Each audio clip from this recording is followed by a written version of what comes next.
पुरी श्रीमंदिर जड़े सेवायतों पाखक आसी मुकेश अंबानी निमंत्रण। शिल्पपति मुकेश अंबानी पुत्र अनंत अंबानी विवाह उत्सव आसंता 12 तारिख में अनुष्ठित होब।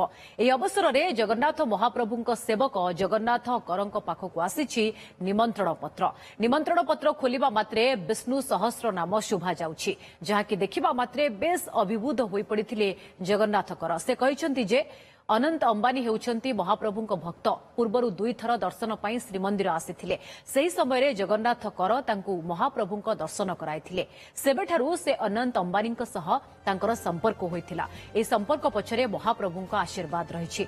जगन्नाथ मंदिर पाई अनंत अंबानीଙ୍କ सहयोग रहिछि। रूपा द्वार पाई रूपा दान करिथिले। विवाह परे अनंत अंबानी और तांक धर्मपत्नी श्रीमंदिर आसी महाप्रभुଙ୍କ आशीष लाभ करिवे बोली कहिसंती जगन्नाथ कर।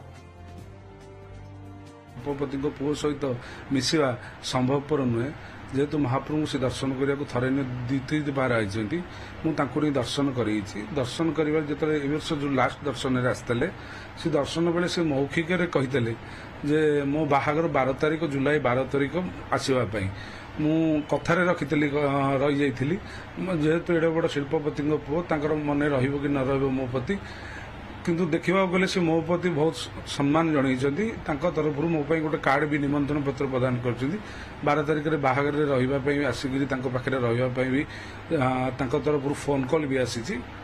यथार्थ देखुची मुझे तो महाप्रभु सेवा तो चली जानी महाप्रभु रथ यात्रा आम समस्ते व्यस्त बहुलता भितर अच्छु।